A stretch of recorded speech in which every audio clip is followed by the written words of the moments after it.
ಸಮಾಧಾನ ಆಯ್ತು ನೋಡ್ರಿ. ಎಲೆ ಅಡಿಕೆ ತಿಂದಳಕ್ಕ ಅದೇನೋ ಎನ್ಸುತ್ತೇನೋ ರೀ.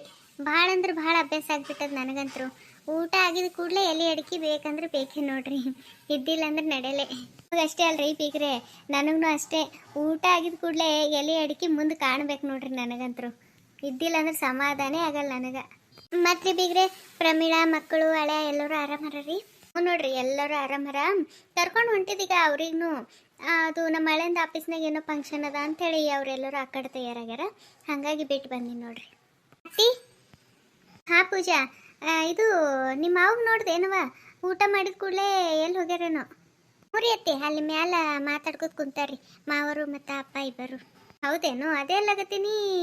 ಎಲೆ ಅಡಿಕೆ ಕೇಳ್ತಾರಂಥೇಳಿ ಎಲೆ ಅಡಿಕೆ ಎಲ್ಲ ಹಚ್ಚಿಟ್ಟಿವವ, ಕಾಣಲ್ಲೇ ಹೋಗ್ಯಾರ, ಅದಕ್ಕೆ ಕೇಳ್ದೆ. ಸರಿ, ಅಲ್ಲಿ ಮ್ಯಾಲೆ ಮಾತಾಡ್ಕೊತ ಕುಂತಾರ. ಇದು ಅತ್ತಿ ನಿಮ್ಗೆ ಹಾಸಿನ್ರಿ ಅಲ್ಲಿ ಕೊನೆಗ, ಮತ್ತು ನೀರದೆಲ್ಲ ಇಟ್ಟಿನ್ರಿ. ಮತ್ತೇನಾರ ಬೇಕಿತ್ತೇನ್ರಿ ಅತ್ತಿ? ಇಲ್ಲವ, ಏನು ಬೇಡ, ಎಲ್ಲ ಇಟ್ಟಿದ್ದಲ್ಲ, ಮತ್ತೇನು ಬೇಕಾಗ್ತದ? ಏನಿಲ್ಲ ತಗೋ. ನೀನು ಮಕ್ಕೊಳಕ್ಕೆ ಹೋಗ್ಲತ್ತಿದ್ದೇನು? ನೋಡಿ ಅತ್ತಿ, ನಿದ್ದೆ ಹೊಂಟದ, ಅದಕ್ಕೆ ಮತ್ತು ನಿಮ್ಗೆ ಹೇಳಿ ಹೋಗಮ್ಮಂತೇಳಿ ಬಂದ್ರಿ. ಆಯ್ತು ತಗೋವ, ಹೋಗಿ ಮಕ್ಕೋ. ಈ ಟೈಮಿಗೆ ಜರ ಜಲ್ದಿನೇ ಮಕ್ಕೋಬೇಕು, ಅಂದ್ರೆ ಆರೋಗ್ಯ ಚಂದ ಇರ್ತದ. ಆಯ್ತು ತಗೋ ಪೂಜಾ, ನೀನು ಹೋಗಿ ಮಕ್ಕೋ. ಇದು ಪೂಜಾ, ನಾಳೆಗೆ ಜರ ಮುಂಜಾನೆ ಜಲ್ದಿ ತಯಾರಿರು. ಅಮ್ಮ ಡ್ರೈವರ್ ಒಂದು ವಟ್ಟ ಅನ್ನತ್ತಾನಿವ, ತಡ ಆಗ್ಲತ್ತದಂತ ನಮ್ಲಿಂತವನಿಗೇನೋ. ಅದಕ್ಕೆ ನೀವು ಜಲ್ದಿ ಬರ್ರಿ, ನೀವು ಭಾಳ ಹೊತ್ತು ಮಾಡ್ತೀರಿ ಅಂತಂದನು. ಇವತ್ತೊಂದಿನ ನೀನು ಇಲ್ಲೇ ಇರಿ ಅಪ್ಪ ಅಂತ ಎಷ್ಟು ಹೇಳ್ದೇವು ನಾವು. ಅಂದ್ರೆ ಇಲ್ರಿ, ಇಲ್ಲಿ ನಮ್ಮ ನೆಂಟರ ಮನೆ ಅದ, ಇಲ್ಲೇ ಉಳ್ಕೋತೀನಿ ನಾನು, ನೀವು ಮುಂಜಾನೆ ಏಟಿದ್ರು ಜಲ್ದಿ ತಯಾರಾಗ್ರಿ, ನೀವು ಭಾಳ ಹೊತ್ತು ಮಾಡಬೇಡ್ರಿ ಅಂತೇಳಿ ಹೋಗ್ಯಾನ. ಅದಕ್ಕೆ ಜರ ಜಲ್ದಿ ತಯಾರಿರುವ. ಆಯ್ತು ತಗೋರಿ ಅತ್ತಿ, ಬಟ್ಟೆ ಇದೆಲ್ಲ ಹಾಕೊಂಡು ಇಟ್ಟೀನಿ ನಾ. ಏನಿಲ್ರಿ, ಏನು ಹಾಕೊಂಬೋದೇನಿಲ್ಲ, ಎಲ್ಲ ರೆಡಿ ಮಾಡೇ ಇಟ್ಟೀನಿ. ಆಯ್ತು ತಗೋರಿ, ಜಲ್ದಿ ಹೋದ್ರೆ ಆಯ್ತು. ಆಯ್ತು ತಗೋ ಪೂಜಾ, ಹೋಗವ ಮಕ್ಕೋ ಹೋಗು. ಇದು ಪೂಜಾ, ಹಾಂ ಬಾ. ಈ ಹಾಲಿನ ಒಳಗೆ ಅದು ಬಾದಾಮ್ ಪೌಡ್ರ ಅದು ಎಲ್ಲ ನಿಮ್ಮಪ್ಪ ತೊಗೊಂಡು ಬಂದಿಲ್ಲ, ಒಟ್ಟು ಗೋಡಂಬಿ ಅದೆಲ್ಲ ಕುಟ್ಟಿದ್ದು ಪುಡಿ ಹಾಕಿ ಕಲಸಿಟ್ಟಿನವ. ಅದು ಜರ ಕುಡ್ದು ಮಕ್ಕೋನಿ, ಹಾಗೆ ಮಕ್ಕೊಳಕ್ಕೆ ಹೋಗ್ಬೇಡ ಏನು. ಅಲ್ಲೇ ಇಟ್ಟಿನಿ ನೋಡು ಗ್ಯಾಸ್ ಕಟ್ಟಿ ಬಲ್ಲಿ, ಹೋಗಿ ಹಾಕೊಂಡು ಕುಡಿದು ಮಕ್ಕೋ. ಹ್ಞೂ ಅವ ಆಯ್ತು ತಗೋ, ಕುಡಿದು ಬಿಟ್ಟು ಮಕ್ಕೋತೀನಂತ. ಬೀಗ್ರೆ, ಯಾಕ್ರಿ ಏನಾಯ್ತು ಮುಖ ಹಿಂಗೆ ಸಪ್ಪಗೆ ಮಾಡಿದ್ರಿ? ಇಷ್ಟು ದಿನ ಮಗಳು ಕಣ್ಮುಂದೆ ಓಡಾಡ್ಕೊಂಡಿದ್ದೇಳು, ನಾವು ಎಲ್ಲ ಚಿಂತೆ ಮಾಡ್ತು ಸುಮ್ಮನೆ ಇದ್ದಿದ್ದೇವ್ರಿ. ಈಗ ಅನ್ನಿಸ್ತದ ಜೀವ, ನನ್ನ ಮಗಳಿಗೆ ಎಲ್ಲ ಮಾತಿಲ್ಲೇ ಅದ ಖರೆ. ಗಂಡು ಎಷ್ಟು ಚಲೋ ಇದ್ದೀನಂತಂದ್ರೆ ಎಷ್ಟು ಚಂದ ಇರ್ತಿತ್ತು ಈ ಟೈಮಿಗೆ ಅಂಥೇಳಿ ಜೀವ ಭಾಳ ಬೇಜಾರಾಗ್ತದ್ರಿ ನೆನೆಸ್ಕೊಂಡ್ರೆ. ಹೆಣ್ಮಕ್ಳಿಗೆ ಯಾವ ಟೈಮಿಗೆ ಗಂಡು ಜೊತೆ ನಿಂದಿರ್ತಾನಿಲ್ಲೋ ಗೊತ್ತಿಲ್ಲ, ಆದರೆ ಈ ಟೈಮಿಗೆ ಹೆಣ್ಮಕ್ಳಿಗೆ ಗಂಡು ಜೊತೆ ಇರಬೇಕ್ರಿ. ಆ ಜೊತೆ ಇದ್ದಿದ್ದು ಮಾತೇ ಬೇರೆ ಇರ್ತದಲ್ಲ. ನನಗೊಂದೊಂದು ಸರಿ ನನ್ನ ಮಗಳಿಗೆ ನೆನೆಸ್ಕೊಂಡ್ರೆ ಜೀವ ಕಳ್ಳು ಕಿತ್ತು ಬಂದಂಗೆ ಆಗ್ತದ್ರಿ ಬೀಗ್ರೆ. ಏನು ಮಾಡ್ರಿ, ಆಕಿನ ಮುಂದೆ ನಾವು ಇದೇ ಅನ್ಕೋತ ಕುಂತೇವಂದ್ರೆ ಆಕಿನ ಮನ್ಸಿಗೂ ಬೇಸರ, ಯಾಕೆ ಬೇಕಂತ ಹೇಳಿ ಸುಮ್ಮನೆ ಇರ್ತೇವೆ ನೋಡ್ರಿ. ಮಕ್ಕಳ ಮುಂದೆ ಹೆತ್ತೋರು ಹೋದ್ರೆ ಏನೂ ಅನ್ಸಲ್ರಿ, ಆದ್ರೆ ಹೆತ್ತೋರ ಮುಂದೆ ಬೆಳೆದಿದ್ದ ಮಕ್ಕಳು ಹೋದ್ರು ಅಂತಂದ್ರೆ ಹೆತ್ತೋರಿಗೆ ಅದಕ್ಕಿಂತ ದೊಡ್ಡ ಸಂಕಟ ಏನದ ಹೇಳ್ರಿ. ಆ ದೇವ್ರ ನನ್ನ ಮಗನ ಬದಲಿ ನನಗರ ಕರ್ಕೊಂಡು ಹೋಗಿಲ್ಲ ಅಂತ ಎಷ್ಟು ಸರಿ ಅನ್ಕೊಂಡಿನ ಗೊತ್ತೇನ್ರಿ ಬೀಗ್ರೆ. ನಾವಂತರೂ ಸತ್ತು ಬದುಕೀವಿ ನೋಡ್ರಿ. ನಗೋರ ಸಂಗಟ ನಕ್ಕೊಂಡು, ಮಾತಾಡೋರ ಸಂಗಟ ಮಾತಾಡ್ಕೊಂಡು ದಿನ ಕಳಿಲತ್ತೀವ್ರಿ. ಪೂಜಾಗ ಒಂದು ಗಂಡು ಮಗು ಆತದನ್ನ ಭರೋಸೆ ಮೇಲೆ ಬದುಕೀವಿ ನೋಡ್ರಿ ಜೀವ ಹಿಡ್ಕೊಂಡು. ಇಲ್ದ್ರ ನಮಗರ ಯಾರಿದ್ದೀರಿ ಹೇಳ್ರಿ? ಇರ್ಲಿಕ್ಕೊಬ್ಬ ಮಗ ದೇವ್ರು ಕರ್ಕೊಂಡು ಬಿಟ್ಟನು. ಇನ್ನು ಸೊಸಿಗಂತರೂ ಮಗ ಇರಟ್ಟನ ನಾನಂತರೂ ಒಂದು ದಿನ ನೆಮ್ಮದಿಲಿಂತ ಇರ್ಲಿಕ್ಕೆ ಬಿಡಲಿಲ್ಲ. ಒಂದೊಂದು ಸರಿ ಅನ್ನಿಸ್ತದ ಆಕಿನ ಕಣ್ಣೀರು ಶಾಪನೇ ತಟ್ಟತೇನೋ ನನ್ನ ಮನೆಗೆ ಅಂತ ಅನ್ನಿಸ್ತದ್ರಿ. ಆದರೆ ಏನು ಮಾಡ್ರಿ ಬಿಗ್ರೆ, ಪರಿಸ್ಥಿತಿ ಹಾಗೆ ಇತ್ತು, ಹಂಗೆ ನಡ್ಕೊಂಡು ಬಿಟ್ಟ. ಆದ್ರೆ ದೇವರು ನನ್ನ ತಪ್ಪಿಗೆ ಇಷ್ಟು ದೊಡ್ಡ ಶಿಕ್ಷೆ ಕೊಡ್ತಾನಂತ ಅಂದ್ಕೊಂಡಿದ್ದಿಲ್ರಿ. ಪೂಜನ ಮುಖ ನೋಡಿ ಕಳ್ಳು ಕಿತ್ತು ಬರ್ತದ್ರಿ. ಈ ಟೈಮಿಗೆ ಎಷ್ಟು ಖುಷಿ ನಿಂತ ಲವಲವಿಕೆ ನಿಂತಿರ್ತಾರೆ ಹೆಣ್ಮಕ್ಕಳು. ಆದ್ರೆ ನನ್ನ ಸೊಸಿ ಮಗನಿಗೆ ನೆನೆಸ್ಕೊಂಡು ಎಷ್ಟು ಮರಗ್ತಿರ್ತಾಳೆ. ನಮ್ಮೆಲ್ಲರ ಮುಂದೆ ನಮಗೆ ನೋವು ಆಗಬಾರ್ದಂತ ಚಂದ ಮಾತಾಡ್ಕೊತಿರ್ತಾಳ್ರಿ ಈಕಿ. ಅದ್ರ ಒಳಗೆ ಎಷ್ಟು ಕೊರಗ್ತಾಳಂತ ನನಗೆ ಗೊತ್ತಾಗ್ತದ್ರಿ ಬೀಗ್ರೆ. ಒಂದು ಟೈಮಿಗೆ ನಾಕಿ ಭಾಳ ಕಷ್ಟ ಕೊಟ್ಟೀನಿ. ಆದ್ರೆ ಈಗ ನಾಕಿ ನನ್ನ ಮಗಳಕ್ಕಿಂತ ಹೆಚ್ಚಿಗೆ ಕಣ್ಣಿನ ರೆಪ್ಪಿ ಥರ ನೋಡ್ಕೋಬೇಕಂತ ಹೇಳಿ ಅಂದ್ಕೊಂಡೀನಿ. ಆದರೆ ಏನು ಮಾಡ್ಬೇಕ್ರಿ, ಇದೆಲ್ಲ ನೋಡೋಕೆ ನನ್ನ ಮಗನೇ ಇಲ್ಲ. ನನ್ನ ಮಗ ಇದ್ದೀನಂತಂದ್ರೆ ಎಷ್ಟು ಖುಷಿ ಪಡವ. ಯಾರ ಕೈಯಾಗದ ರೀ ತಪ್ಪಿಸ್ಲಕ್ಕ? ಏನಾಗೋದಾಗೆ ಆಗುತ್ತೆ. ಸಮಾಧಾನ ಮಾಡ್ಕೊರಿ. ಈಗ ನಿಮಗೆ ನಾನು ಸಮಾಧಾನ ಮಾಡಬೇಕು, ನನಗೆ ನೀವು ಸಮಾಧಾನ ಮಾಡಬೇಕು ಅಷ್ಟೇ, ಮತ್ತೇನಿಲ್ರಿ. ಬೀಗ್ರೆ ಸಮಾಧಾನ ಮಾಡ್ಕೊರಿ. ಹೆತ್ತೊಟ್ಟಿ ಸಂಕಟ ನನಗೆ ಅರ್ಥ ಆಗ್ತದ್ರಿ ಬೀಗ್ರೆ. ನಿಮ್ಮ ನೋವು ನಮ್ಗಿನ ಹೆಚ್ಚಿಗ್ರಿ. ನಿಮ್ಮ ನೋವು ಕಣ್ಮುಂದೆ ಬೆಳೆದಿದ್ದ ಮಗ ಹಿಂಗಾದ್ರೆ ಯಾವ ತಾಯಿಗೆ ನೋವಾಗಲ್ಲ ಹೇಳ್ರಿ. ಇಂಥ ದಿನ ಯಾರ ಜೀವನದಾಗೂ ಬರಬಾರ್ದ್ರಿ, ನಮ್ಮ ಶತ್ರುಗಳ ಜೀವನದಾಗೂ ಬರಬಾರ್ದಂತ ಬೇಡ್ಕೊತೀನಿ ನಾನು. ಸಮಾಧಾನ ಮಾಡ್ಕೊರಿ ಬೀಗ್ರೆ. ನಿಮಗೆ ನಾನು ಸಮಾಧಾನ ಮಾಡ್ಕೊರಿ ಅಂತ ಹೇಳ್ಬೋದು ಅಷ್ಟೇ, ಆದ್ರೆ ನಿಮ್ಮ ನೋವು ಅದು ಯಾವತ್ತೂ ಕಮ್ಮಿ ಆಗಲ್ರಿ. ಬೀಗ್ರೆ ಸಮಾಧಾನ ಮಾಡ್ಕೊರಿ. ದೇವ್ರ ಮುಂದೆ ಒಂದಲ್ಲ ಒಂದಿನ ಒಂದು ಒಳ್ಳೇದು ಮಾಡೇ ಮಾಡ್ತಾನೆ, ಚಿಂತೆ ಮಾಡಬೇಡ್ರಿ. ನನಗೆ ನೋಡಿ ನೀವು ಮರ್ಗೋದು, ನಿಮಗೆ ನೋಡಿ ನಾನು ಮರ್ಗೋದು ಬ್ಯಾಡ್ರಿ ಬೀಗ್ರೆ. ದೇವ್ರೇನೋ ಈಗ ಒಂದು ಕಣ್ಣು ತೆರೆದ್ಬಿಟ್ಟು ನಮ್ಮ ಮಗಳಿಗೆ ಒಂದು ಹೊಸ ಜೀವನ ಕೊಟ್ಟಾನ. ಅದು ಮಗುವಿನ ಮುಖ ನೋಡಿಕೊಂಡು ದಿನ ಗಳದ್ರಿ ಅಷ್ಟೇ. ನೀವು ಬೇಜಾರು ಮಾಡ್ಕೋಬೇಡ್ರಿ ಸುಮ್ಮನೆ. ಈಗ ಅದು ಒಂದೇ ಆಸರೆ ರೀ ನಮ್ಮ ಜೀವನಕ್ಕೆ. ಆ ಮಗುವಿನ ಮುಖ ನೋಡ್ಕೊಂಡು ದಿನ ಕಳಿತೀವಿ, ಮತ್ತೇನು ಮಾಡೋದು. ನಮ್ಮ ಮಗನಿಗೆ ಆ ಮಗುವಿನ ಮುಖದಾಗ ನೋಡಿಕೊಂಡು ಜೀವನ ಸಾಧಿಸ್ತೀವಿ ರೀ. ನಮ್ಮ ಮಗ ಹೋಗಿದ್ಮೇಲೆ ನಮ್ಮ ಮನೆಗೆ ಒಟ್ಟೆ ಯಾವುದಂದ್ರೆ ಯಾವುದು ಫಂಕ್ಷನ್ ಮಾಡಿಲ್ಲ, ಏನಿಲ್ಲ. ಮನೆಗೆ ಒಂದು ರೀತಿ ಸೂತಕದ ವಾತಾವರಣ ಇನ್ನೂ ಹಾಗೆ ಇದ್ದಂಗೆ ಅದ ರೀ. ಈಗ ಪೂಜೆ ಕರ್ಕೊಂಡು ಹೋಗಿದ್ಮೇಲೆ ಒಂದಿಟ್ಟು ಏನಾರ ಫಂಕ್ಷನ್ ಮಾಡಬೇಕು, ಆಕಿಂದು ಕುಬಸ ಸೀಮಂತ ಏನಾರ ಮಾಡಬೇಕು, ಚಲೋ ಅದ್ದೂರಿಯಾಗಿ ಮಾಡಬೇಕು ಅಂತೇಳಿ ಅನ್ಕೊಳತ್ತೀನಿ ರೀ. ಮತ್ತು ಪೂಜಾ ಏನಂತಾಳೇನೋ ಗೊತ್ತಿಲ್ಲ, ಕೇಳಿ ನೋಡ್ತೀರೇನು. ಅತ್ತಿ ಪೂಜಾ ಮಕ್ಕೋತೀನಂತಂದು ಹೋದಿ, ಯಾಕ ಇನ್ನೂ ಮಕ್ಕೊಂಡಿಲ್ಲೇನು? ಯಾಕವ ಮುಖ ಹಿಂಗೆ ಸಪ್ಪಗೆ ಮಾಡ್ಕೊಂಡು? ಏನಾಯ್ತು ಪೂಜಾ? ಪೂಜಾ ಯಾಕವ ಏನಾಯ್ತು? ಅದೇ ರೀ ಅತ್ತಿ, ಮಕ್ಕೊಲ್ಲಕ್ಕೆ ಹೋಗ್ಲಾಗತ್ತಿದ್ರಿ. ಅವ್ವ ಹಾಲು ಕುಡ್ದು ಹೋಗಿ ಮಕ್ಕೋ ಅಂತಂದ್ಲು, ಅದಕ್ಕೆ ಮತ್ತು ಹಾಲು ಕುಡ್ದು ಹೋಗ್ಲಾಗತ್ತಿದ. ಮತ್ತು ನೀವು ಅನ್ನೋ ಮಾತು ಕೇಳಿ ಬಂತು, ಅದಕ್ಕೆ ಮತ್ತು ಬಂದ್ರಿ.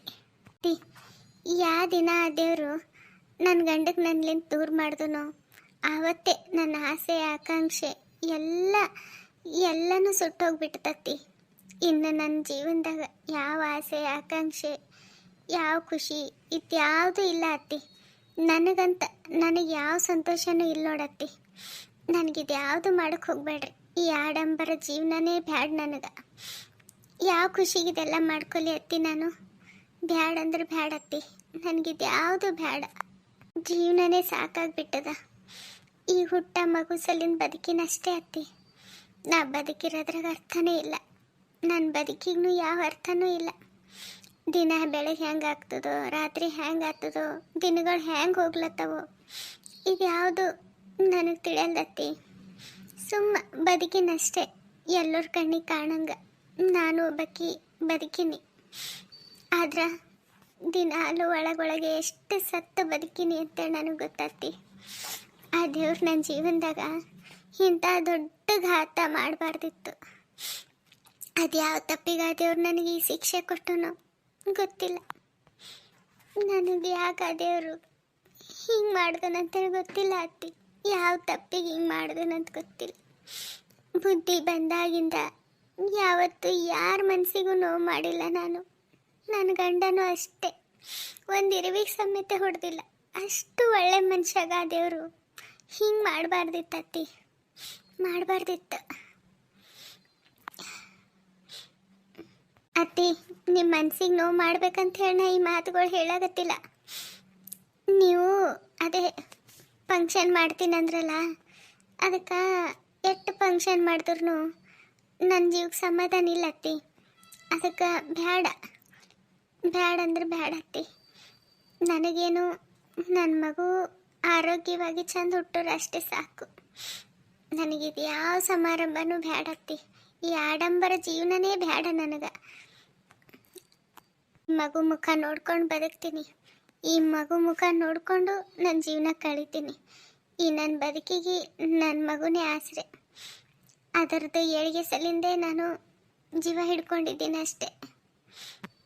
ಅತ್ತಿ ಮನ್ಸಿಗೆ ನೋವು ಮಾಡ್ಕೋಬೇಡ್ರಿ. ನಂಗೆ ಗೊತ್ತು, ನನಗಿನ್ನ ಹೆಚ್ಚಿಗೆ ನಿಮ್ಮ ಮನ್ಸಿಗೆ ಭಾಳ ನೋವಾಗ್ಯದ. ನೀವಿನ್ನೂ ಅದರ್ಲಿಂದ ಹೊರಗೆ ಬಂದಿಲ್ಲ ಅಂತ ನನಗೆ ಗೊತ್ತು. ಆದ್ರೆ ನಾ ಖುಷಿ ಇರ್ಬೇಕಂಥೇಳಿ ಇದೆಲ್ಲ ಫಂಕ್ಷನ್ ಮಾಡ್ಬೇಕಲ್ಲಾಗತ್ತೀರಿ. ಆದ್ರೆ ನಾನು ಖುಷಿ ಇರೋಕ್ಕೆ ಸಾಧ್ಯನೇ ಇಲ್ಲ ಅತ್ತಿ. ನಿಮ್ಮ ಮಗ ಇರ್ಲಾರ ಜೀವನ ಕಲ್ಪಿಸ್ಕೊಳಕ್ಕೂ ಆಗಲ್ರಿ ಅತ್ತಿ ನನಗೆ. ಆಗಲ್ಲ. ಸುಮ್ಮ ಮಗು ಮುಖ ನೋಡ್ಕೊಂಡು ಬದುಕ್ಬೇಕಂತೇಳಿ ನಿರ್ಧಾರ ಮಾಡೀನಷ್ಟೆ. ಅತ್ತಿ ಬೇಜಾರು ಮಾಡ್ಕೋಬೇಡ್ರಿ ನೀವು. ನೋಡಮಂತ ಮುಂದೆ ಪ್ರಮೀಳನ ಮಕ್ಕಳದು ಅದು ಏನಾರ ಒಂದು ಅದ್ದೂರಿ ಫಂಕ್ಷನ್ ಮಾಡಮಂತ್ರಿ. ನನಗೆ ಯಾವುದು ಮಾಡೋಕ್ಕೆ ಹೋಗ್ಬೇಡ್ರಿ ಅತ್ತಿ, ನನಗೆ ಖುಷಿ ಇಲ್ಲ. ಬೇಕಿದ್ರೆ ಮುಂದೆ ಮಗು ಹುಟ್ಟಿದ ಮೇಲೆ ಆ ಮಗುಗೆ ಅದಕ್ಕೆ ಏನಾರ ಒಂದು ಅದ್ದೂರಿಯಾಗಿ ಫಂಕ್ಷನ್ ಮಾಡಮಿ ಹೊರತು ನನ್ನ ಸಲ್ಲಿಂದಂತ ಏನು ಮಾಡಬೇಡ್ರಿ ಅತ್ತಿ, ಏನು ಮಾಡಬೇಡ್ರಿ. ಮಗಳೇ ಆಯ್ತವ, ನೀ ಬೇಸರ ಮಾಡ್ಕೋಬೇಡ. ನೀ ಹ್ಯಾಂಗಂತಿ ಹಾಗೆ. ನಿಂಗೆ ಬ್ಯಾಡಲ್ಲ, ನಿನ್ನ ಮನ್ಸಿಗೆ ನೋವು ಆಗ್ತದಲ್ಲ, ಬ್ಯಾಡ. ನಾ ಬೇಕಾದ್ರೆ ಬೀಗ್ರಿಗೆ ಹೇಳ್ತೀನಂತ ಬ್ಯಾಡ ಮಗಳೇ, ಬ್ಯಾಡ. ನನಗೆ ನೀ ಚಂದಿದ್ರೆ ಅಷ್ಟೇ ಸಾಕು. ಮನ್ಸಿಗೆ ಬೇಸರ ಮಾಡ್ಕೋಬೇಡವ, ಬೇಸರ ಮಾಡ್ಕೋಬೇಡ. ನಿನಗೆ ಈ ಪರಿಸ್ಥಿತಿದಾಗ ನೋಡೋಕೆ ನಮಗೂ ಆಗಲ್ಲ. ಆದರೆ ಏನು ಮಾಡ್ತಿ, ಯಾವ ಜನ್ಮದಾಗ ಏನು ಮಾಡಿದೀವೋ ಆ ದೇವ್ರು ಈ ಜನ್ಮದಾಗ ನಮಗಿಂತ ಕಷ್ಟ ಕೊಟ್ಟಾನ. ಮಗಳೇ ನೀ ಬೇಸರ ಮಾಡ್ಕೋಬೇಡ. ಆಯ್ತು, ನಾ ಮಾತಾಡ್ತೀನಿ. ಆಯ್ತು ತಗೋವ, ನೀ ಹ್ಯಾಂಗಂತೆ ಹಾಗೆ. ಈಗ ಹೋಗಿ ಮಕ್ಕಳು ಹೋಗು. ಇದೇ ಚಿಂತೆ ಮಾಡಿ ಕೊರೋನಾ ಈ ಟೈಮಿಗೆ ಚಿಂತೆ ಮಾಡಬಾರ್ದು. ಪೂಜಾ ಹೋಗುವ, ಮಕ್ಕಳು ಹೋಗು. ಪೂಜಾ ಆಯ್ತವ, ನೀ ಬ್ಯಾಡ ಅಂತಂದ್ರೆ ಬ್ಯಾಡ ಬಿಡು. ನಾ ಏನು ಮಾಡೋಕ್ಕೆ ಹೋಗಲ್ಲ. ನೀ ಹೇಳ್ದಂಗೆ ಮುಂದೆ ಮಗು ಹುಟ್ಟಿದ ಮೇಲೆ ಅದಕ್ಕೆ ಏನಾರ ಚಲೋ ಮಾಡಮಿ, ನಾಮಕರಣ ಅದೆಲ್ಲನೂ ಅದ್ದೂರಿಯಾಗಿ ಮಾಡಮ್ ತಗೋ. ಈಗೇನು ಬ್ಯಾಡ ಅಂತಲ್ಲ. ಆಯ್ತು ತಗೋವ, ಬ್ಯಾಡ ಆಯ್ತಾ. ನಿನ್ನ ಮನ್ಸಿಗೆ ನೋವಾಗಂಗೆ ಹಿಂದಕ್ಕೆ ಭಾಳ ನಡ್ಕೊಂಡೀನಿ. ಈಗ ಆ ಕೆಲಸ ಮಾಡಲ್ಲವ, ಆ ಕೆಲಸ ಮಾಡಲ್ಲ. ನೀ ಬೇಸರ ಮಾಡ್ಕೋಬೇಡ ಪೂಜಾ. ಮನುಷ್ಯನ ಜೀವನ ಎಷ್ಟು ವಿಚಿತ್ರ ನೋಡತ್ತಿ. ಒಂದು ಟೈಮಿಗೆ ನೀವು ನನಗೆ ಕೊಡೋ ಕಷ್ಟ ನೋಡಿ ನಿಮ್ಮ ಮಗ ಎಷ್ಟು ನೋವು ಪಡ್ಕೋತಿರು, ಎಷ್ಟು ನೊಂದ್ಕೋತಿರು. ಆ ಟೈಮಿಗೆ ನೀವು ನನಗೆ ಇಷ್ಟೊಂದು ಪ್ರೀತಿ ಕೊಡಲಿಲ್ಲ. ಈ ಪ್ರೀತಿ ನೋಡ್ಲಕ್ಕ ನಿಮ್ಮ ಮಗ ಎಷ್ಟು ಪರದಾಡ್ತಿದ್ರು. ಈಗ ನಿಮ್ಮ ಮಗ ಇಲ್ಲ, ಆದ್ರೆ ನೀವು ನನಗೆ ಬೆಟ್ಟದಷ್ಟು ಪ್ರೀತಿ ಮಾಡ್ತೀರಿ, ಬೆಟ್ಟದಷ್ಟು ಕಾಳಜಿ ತೋರಿಸ್ತೀರಿ. ಇದೆಲ್ಲ ನೋಡ್ಲಕ್ಕ ನಿಮ್ಮ ಮಗ ಇಲ್ಲ. ಎಷ್ಟು ವಿಚಿತ್ರ ನೋಡತ್ತಿ. ನಮಗೆ ಬೇಕಂದಾಗ ಏನು ಸಿಕ್ಕಿರಲ್ಲ. ನಾವು ಅದ್ರದ್ದು ಯೋಚನೆನೇ ಮಾಡಿರಲ್ಲ, ಮುಂದೆ ಸಿಗ್ತದ ಅಂಥೇಳಿ ಯೋಚನೆ ಮಾಡಿರಲ್ಲ. ಎಲ್ಲ ತ್ಯಜಿಸಿ ನಿಂತಿರ್ತೀವಿ. ಇದು ಬ್ಯಾಡೇ ಬೇಡ ಅಂಥೇಳಿ ನಿಂತಿರ್ತೀವಿ. ಆವಾಗ ಎಲ್ಲ ತಾನಾಗೆ ಸಿಗ್ತದೆ ನೋಡತ್ತಿ. ಆದ್ರೆ ಅವಾಗೆಲ್ಲ ಸಿಕ್ಕರು ಕಾಲ ಭಾಳ ದೂರ ಹೋಗಿರ್ತದತ್ತಿ. ಕಾಲ ಭಾಳ ಮಿಂಚೋಗಿರ್ತದ. ಆ ಕಾಲ ಮತ್ತೆಂದು ಹೊಳ್ಳಿ ಬರಲಾರ್ದಷ್ಟು ದೂರ ಹೋಗಿರ್ತದ. ಅತ್ತಿ ನಿಮ್ಮ ಮನ್ಸಿಗೆ ನಾನು ಬೇಸರ ಮಾಡ್ಬೇಕಂತ ಈ ಮಾತು ಹೇಳಿಲ್ಲ. ಆದ್ರೆ ಇಷ್ಟು ಕಾಳಜಿ ಮಾಡ್ಲಾಗತ್ತಿರಲ್ಲ, ಇದೇ ಕಾಳಜಿ ಎಲ್ಲನೂ ಅವಾಗಿದ್ದಿತ್ತಂದ್ರೆ ನಿಮ್ಮ ಮಗ ನಮ್ಮ ಕಣ್ಣು ಮುಂದೆ ಇರ್ತೀನಂತ ಅನ್ನಿಸ್ತದ ಅತ್ತಿ, ಅನ್ನಿಸ್ತದ.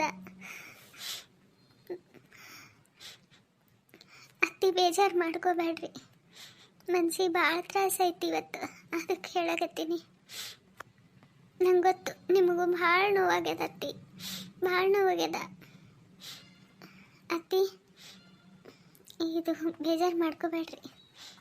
ಪೂಜಾ ನನ್ನ ತಪ್ಪಾಯ್ತವ, ನಿನ್ನ ಮನ್ಸಿಗೆ ಭಾಳ ನೋವು ಕೊಟ್ಬಿಟ್ಟಿನಿ. ಕ್ಷಮಿಸ್ಬಿಡು ಪೂಜಾ. ಬೇಕಿದ್ರೆ ನಿನ್ನ ಕಾಲಿಗೆ ಬಿದ್ದು ಕೇಳ್ಕೊತೀನಿ ಪೂಜಾ. ನನ್ನ ಮನ್ಸಿಗೆ ಭಾಳ ನೋವಾಗ್ಬಿಟ್ಟದ, ಭಾಳ ತಪ್ಪು ಮಾಡಿಬಿಟ್ಟ. ನಾನು ಬಂಗಾರದಂಥ ಸೊಸಿಗೆ ಭಾಳ ನೋವು ಕೊಟ್ಬಿಟ್ಟ. ನನ್ನ ತಪ್ಪನ್ನು ಹೊಟ್ಟೆಗೆ ಹಾಕೊಂಡು ಕ್ಷಮಿಸ್ಬಿಡು ಪೂಜಾ. ಅತ್ತಿ ನೀವು ಕಾಲಿಗೆ ಬೀಳೋದೆಲ್ಲ ಮಾತಾಡೋಕೆ ಹೋಗ್ಬೇಡ್ರಿ. ಎಷ್ಟೇ ಆಗಲಿ ನೀವು ದೊಡ್ಡವರು ಅತ್ತಿ, ನಿಮಗದು ಶ್ರೇಯಸ್ಸಲ್ಲ. ಅತ್ತಿ ನಾನು ಯಾವುದೂ ಮನಸ್ಸಿನಾಗ ಇಟ್ಕೊಂಡಿಲ್ಲ.